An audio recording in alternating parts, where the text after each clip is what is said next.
Hi மக்களே, இன்றைக்கி நம்ம சேனலில் ஒரு புது ஐடியாவோட வந்திருக்கோம். என்னென்னு பார்த்தீங்கன்னா, காம்போ கிச்சன் சொல்லிட்டு ஒரு பிளான் எடுத்து வந்திருக்கோம்.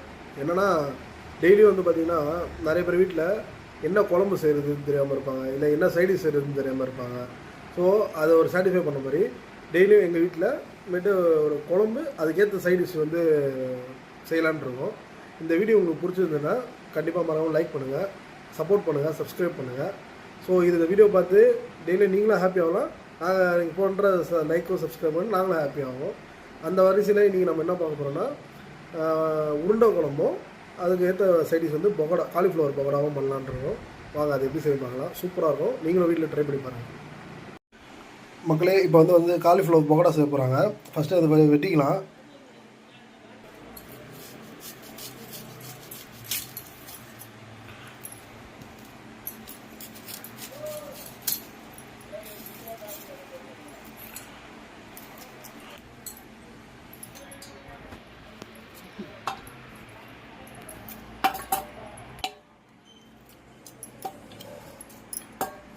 இப்போ காலிஃப்ளவர் வந்து நல்லா இது மாதிரி மீடியம் சைஸில் வெட்டிக்கணும்.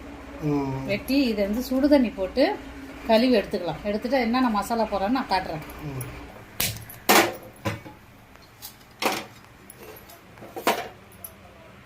தண்ணி சூடாயிடுச்சு.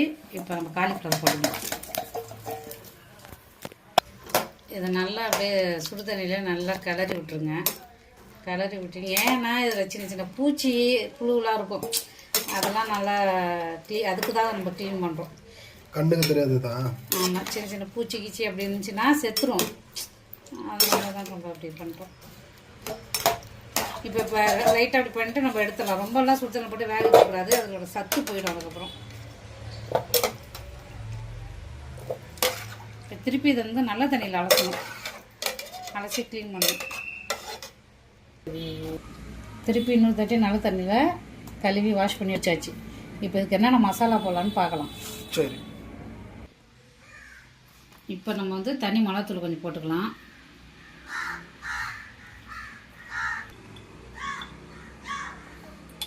லைட்டாக மஞ்சத்தூள், இஞ்சி பூண்டு பேஸ்ட்டு கொஞ்சம், கடல மாவு கொஞ்சம்,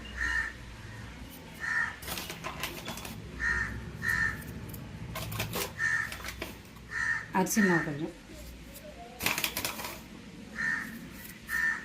தேவையான அளவு உப்பு.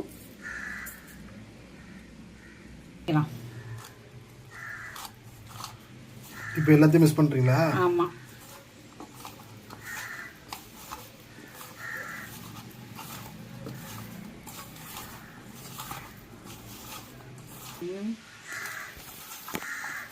இதை நல்லா அப்படியே பெசரிக்கிங்க. தண்ணிலாம் ஊற்ற வேண்டாம், ஏன்னா இதில் நம்ம கழுவுனில் அந்த தண்ணி ஈரப்பதமே இருக்கும். அதனால் அதுவே போதும், கரெக்டாக இருக்கும். இப்போ இந்த மாதிரி இருக்கக்குள்ள மேலே வந்து ஃபைனலாக கொஞ்சம் அரிசி மாவு போட்டுக்கோங்க.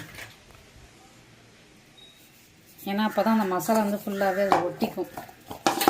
ஒட்டிட்டு நல்லா இப்படி கலந்து விட்டுக்குங்க, நல்லா குலுக்கி விட்டுங்க. கை போட வேண்டாம். இதுக்கப்புறம்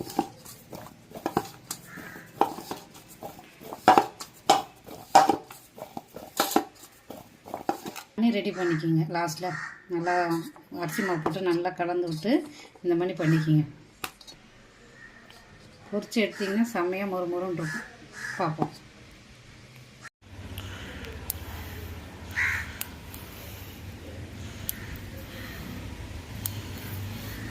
பக்கத்து வீட்டுக்கார முருங்கை எடுத்துன்னுக்குறீங்க, முருங்கீரைலாம் உடச்சிட்ருக்காங்க. இப்போ நம்ம வந்து உருண்டை குழம்புக்கு வந்து கடலப்பருப்பு 100, துவரம்பருப்பு 50. இது ஒரு 2 ஹவருக்கு முன்னாடியே நான் ஊற வச்சுட்டேன். இப்போ வந்து நம்ம அரைக்க போகிறோம். இது என்னென்ன போட்டு அரைக்கலான்னு பார்க்கலாம் வாங்க. ஒரு ஸ்பூன் சோம்பு, ஒரு 10 பல்லு பூண்டு, நல்லா வடிகட்டி இதில் போட்டுடலாம். பருப்பு ஆட் பண்ணிடுறதுல. ஆமாம், தண்ணி வந்து இல்லாமல் நல்லா வடிகட்டிக்கிங்க.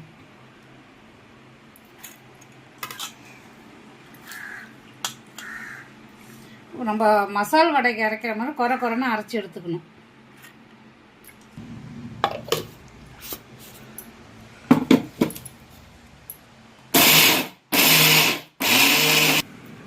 வந்து நம்ம நல்லா அரைச்சி வச்சாச்சு, நல்லா குறைன்னு அரைச்சி வச்சுருக்கோம். இந்த பதத்தில் அரைச்சி வச்சுக்கோங்க. இப்போ அடுத்தது என்ன போடலான்னு பார்க்கலாம். இப்போ உருண்டை ரெடி பண்ணுறதுக்கு ஒரு வெங்காயம் கட் பண்ணி வச்சுருக்கிறேன், பச்சை மிளகா 2 பச்சை மிளகா கீனி வச்சு பொடியாக கட் பண்ணி வச்சுருக்கிறேன், முருங்கைக்கீரை உருவி வச்சுருக்கேன். ஆனால் அந்த முருங்கைக்கீரை தான் ஹைலைட்டு. ஏன்னா ஒரு கொத்து முருங்கைக்கீரை போட்டிங்கன்னா உருண்டை குழம்பு அந்த உருண்டையே அவ்வளோ டேஸ்ட்டாக இருக்கும். இப்போ எல்லாத்தையும் நம்ம ஆட் பண்ணிக்கலாம். கொஞ்சோண்டு மஞ்சத்தூள்,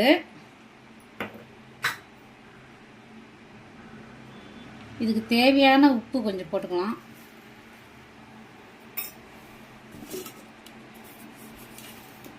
வெங்காயத்தை போட்டுக்கலாம். அப்படியே எல்லாத்தையும் கலந்து விட்டு. ஆமாம், எல்லாத்தையும் அப்படியே போட்டு பிசைஞ்சு உருண்டை பிடிச்சி வச்சுக்கலாம். வச்சு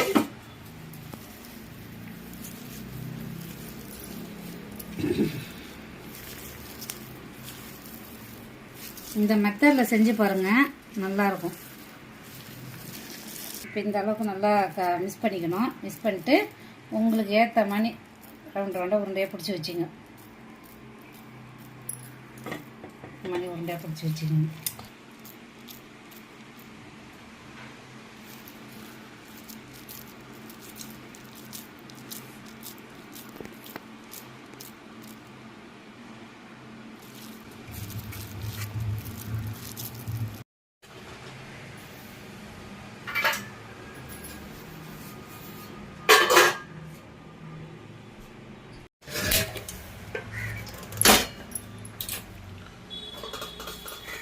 தடவிக்கலாம். இப்போ லைட்டாக கொஞ்சம் எண்ணெய் தடவிக்கலாம் இட்லி தட்டில், ஏன்னா அப்போ தான் ஒட்டாமல் வரும். இப்போ நம்ம ஒன்று ஒன்றா வச்சிடலாம்.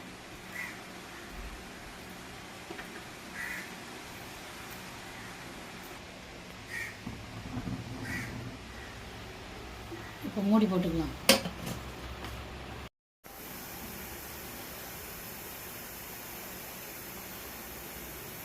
வந்து வெந்துருச்சு. ஆனால் ஃபுல்லாக வேக வைக்கணும்னு அவசியம் இல்லை. ஒரு பாதி வேக்காடு வந்தாலே போதும். ஏன்னா குழம்புல போடுறோம், அதுலேயே வெந்துடும். சும்மா ஒரு ஆவி காட்டணும், அவ்வளோதான். இப்போ உருண்டை குழம்புக்குள்ள தேவையான பொருள் எல்லாமே ரெடியாக இருக்குது. வெங்காயம் கட் பண்ணி வச்சுக்கிட்டேன், தக்காளி, பூண்டு ஒரு 10 பல் பூண்டு போட்டுங்க. அப்புறம் 2 பச்சை மிளகா கீனி வச்சுருக்கேன், கருவேப்பிலை, தேங்காய் வந்து அரை முடியோட கால்வாசி வச்சிங்களேன். கொஞ்சமாக தேங்காய் அரைச்சி வச்சிங்க, ரொம்ப ஊற்றக்கூடாது, அப்புறம் நல்லா இருக்காது. புளி கரைச்சி வச்சுக்கிட்டேன். இப்போ நம்ம செய்யலாம் வாங்க.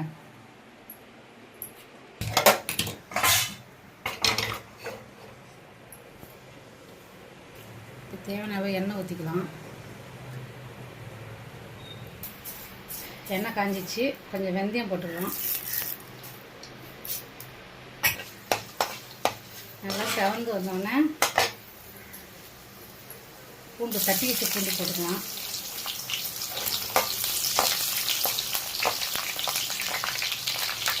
கருவேப்பிலை, வெங்காயம்,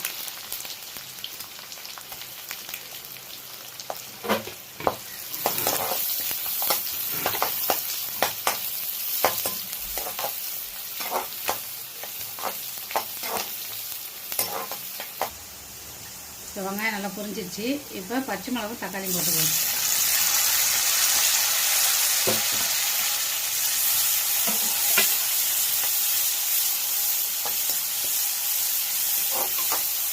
நல்லா ஃப்ரை பண்ணிக்கோங்க. கொஞ்சம் உப்பு போட்டுக்கலாம். இப்போ நல்லா வதங்கிடுச்சு. இப்போ வந்து தனி மிளகாத்தூள்,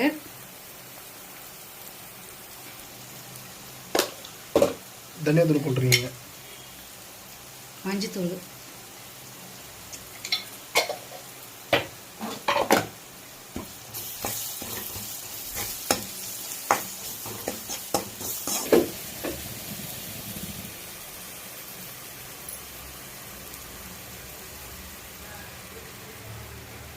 இப்போ புளி தண்ணி ஊற்றிக்கலாம்.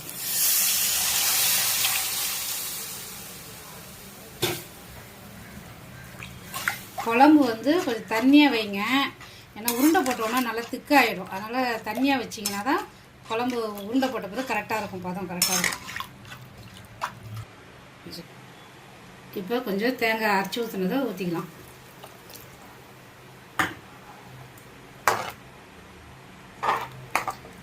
இன்னும் கொஞ்சம் தண்ணி ஊற்றிக்கலாம்.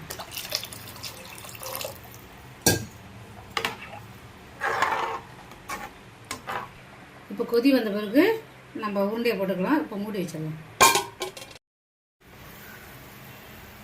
நல்லா கொதி வந்துச்சு.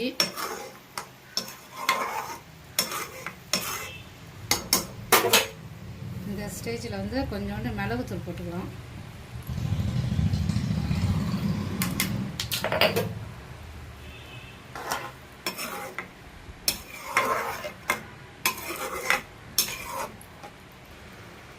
இப்போ உருண்டையை போட்டுக்கலாம். ஒன்று உருண்டையை போட்டுக்க வேண்டியதான்.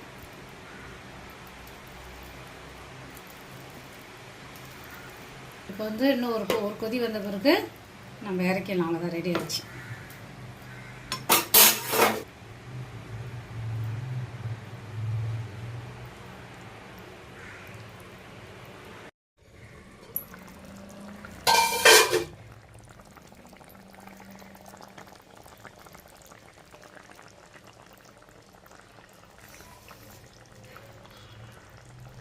இப்போ உருண்டை குழம்பு ரெடி ஆயிடுச்சு. கொத்தமல்லி போட்டு இறக்க வேண்டியதுதான்.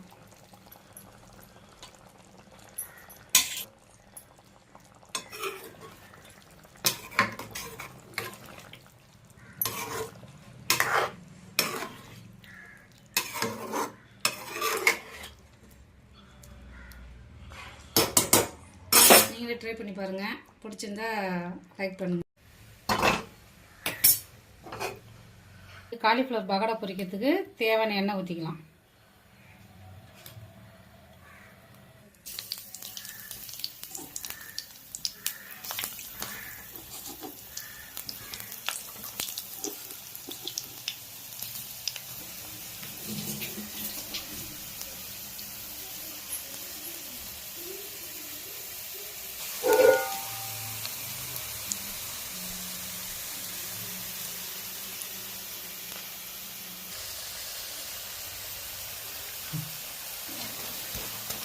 நல்லா ஆயிடுச்சு.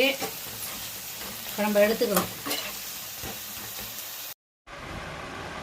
மக்களே, இப்போ உருண்டை குழம்பும் காலிஃப்ளவர் பகோடாவும் ரெடி ஆயிடுச்சு. நல்லா சூப்பராக வந்திருக்கு. பிடிச்சிருந்தா நீங்களும் வீட்டில் ட்ரை பண்ணி பாருங்கள்.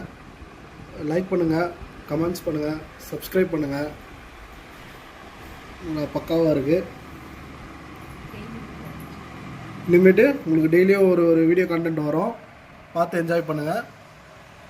Thank you.